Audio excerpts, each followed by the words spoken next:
As a small content creator, it's my job to expand my content and see what works and what doesn't. So this time I'm going to do something a little different. As you can see from the setup around me, it's going to be more book themed and based on quote unquote real events. I'm thinking of calling the series W.D.G.U.T series, working title. It stands for What Does Dynamo Get Up To? But I'm still not set on that, so if there's any suggestions, please leave them in the comments. And before I start the video and before we do anything else, I just want to say thank you for watching and don't forget to like and subscribe for more content like this. Anyway, this is Homeless Man Thinks He's a Detective. To begin with, I called the city Leeds and I set the seed for the world as shithole accordingly. Entering the shithole, I woke up among a bunch of homeless people and trash and immediately was unsure what to do. The murderer will take a while before they strike, so I have to do something to kill the time. Started with asking a fellow homeless man for some money. He refused, and me wanting to stay on top of the homeless pecking order trademark, I started a fight with him, where he attempted to run away. Keyword attempted. I knocked his ass to the ground. After a woman tried to help him up, so I asked her for some money, where she also refused. Again, homeless pecking order trademark. So I started to fight the woman too. However, I was unprepared that most people in this city are armed with concealed weapons, so she pulled out a gun. However, guns smell fear, so backing down wasn't an option. So I attempted to fight her. Again, keyword attempted. Because after I started fighting her, all the people in the alleyway suddenly became white knights and beat me to the ground. After I woke up in the hospital, I immediately ran out of the building to avoid paying my hospital bill. Unfortunately, one of the policemen saw me do this and gave chase, but I lost him in an alleyway and I was a free man from taxes once again. Finally, I got a call for a murder. My time to shine. I made my way to the hotel where I was met with the police already breaking into the building. Now, this is already a bad situation. You would think that the police would be helpful. However, they don't see me as the pure-blooded, helpful detective that I am. No, they see me as the scraggy homeless man that just woke up next to a dead bird and some used condoms 5 minutes ago.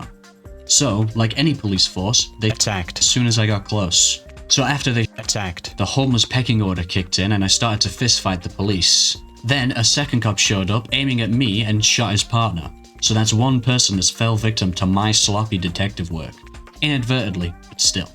I started bashing the second cop, but some sort of vigilante was walking by or something because a random woman jumped in and started fighting me too. One quick hospital trip later and I made my way back to the crime scene. I started scanning for fingerprints where the police decided they were going to touch everything around the crime scene, leaving 6 sets of fingerprints everywhere. However, one set of the fingerprints stood out to me, which was Prince E, entirely because it wasn't on every piece of furniture around the crime scene. Other than that evidence, there was also a few notes around the house, like, "You're a rat" and "Take your meds," so she may have been some sort of schizophrenic. There was also a calling card that the killer left, which for some reason I just ignored. I have no idea why, it just seemed useless to me, and I just threw it away.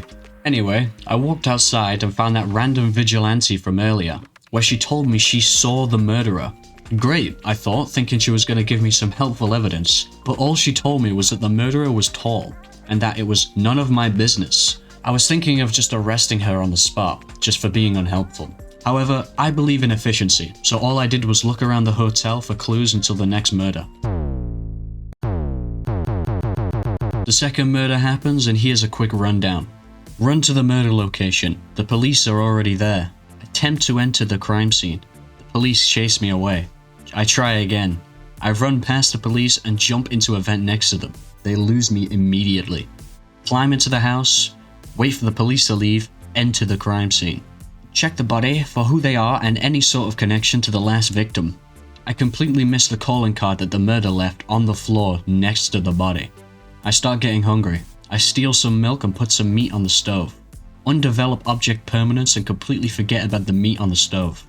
The murder victim's partner enters the building. I beat them with a sword I found. The police join in. Somehow lose to an unarmed man when I have a sword. Head back from the hospital. Scan for fingerprints and find nothing. And here is where progress is made. Turns out the 2 murder victims work at the same place called Cereline Limited. So this is our lead. I head to their workplace where I'm met with a locked door and no clear way to enter the building. So I break down one of the windows and start bleeding from the knuckles. Being poor and bleeding is not a good combo. I can't buy any bandages to heal, so I break into some random man's house hoping he has meds to heal me. He starts attacking me out of nowhere. I have no idea why, but it might be the fact that I'm a homeless man bleeding from the knuckles who just broke down his door and ran into his house. So anyway, I kill the man. That ties me 2 and 2 with the murderer. At this point, I might be the murderer and I'm just going into some sort of alter ego and killing people that work at Cerealine Limited for kicks. However, I'm not the type of person to leave milk in my victim's fridge, so that crosses me off the list. Anyway, this man was poor as fuck, so I left where the next person was killed. To be honest, I really didn't care about who this next guy was. But I made my way to the crime scene where the police didn't taint the area. I checked the victim where he works, and as suspected, he works at Cerealine Limited. I also found his calling card this time and actually paid attention to it. And finally, I got some hard evidence. Scanning for fingerprints, I find fingerprints E on the crime scene, the same prints that were on the first murder. Whoever these prints are is our freak. So I head back to Cerealine Limited looking for fingerprints E and any sort of links. I arrive at Cerealine Limited and start sneaking through the vents to enter the building. Security here is composed of code-locked doors, cameras, and fully automatic high-caliber turrets surveying the office. I died multiple times trying to find the code to the manager's office. At one point, I hid under some random desk waiting out gunfire, where I found the correct fingerprints immediately. Shocked that I was hiding under the murderer's desk, I check the computer and find a name, SRI. After I realize I can bash down doors with the power of a homeless man looking for any sort of cigarettes left outside, I find the employee records and locate SRI. His full name is Seon Ri. Seon Ri? Whatever. And logging into his computer, I find out where he lives and I start making my way to his home. Before I head there, I bought some supplies like handcuffs and bandages to heal myself just in case he puts up a fight. Showing up to his house, I knock on his door and look around for any sort of heavy metal object. Finding a bucket on the ground, he opens the door where I bounce it off his head.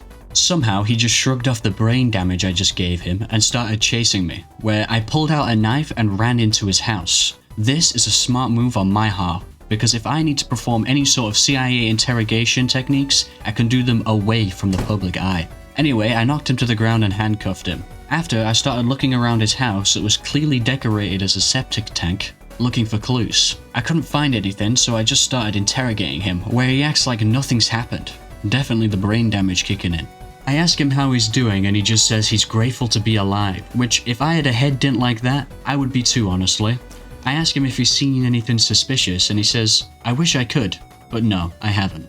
So I just jump the gun and tell him he's under arrest for murder, where he immediately just folds and tells me that he's the murderer. I was a little taken aback before his partner comes home and starts attacking me. So I gotta show her the true meaning of equality and I knock her teeth in, leaving her unconscious on the floor. I asked Yon why he did it, why he killed everybody, and he just said, it's just business. So I left the house and handed in the murder case with some of the evidence, solving the case and leaving with a sense of justice, killing 2 people and leaving another 2 brain damage, but it just comes with the job. And if you enjoyed this video, consider doing all the stops, liking the video, commenting and subscribing to the channel, and I'll make more content like this. And finally, thank you for watching.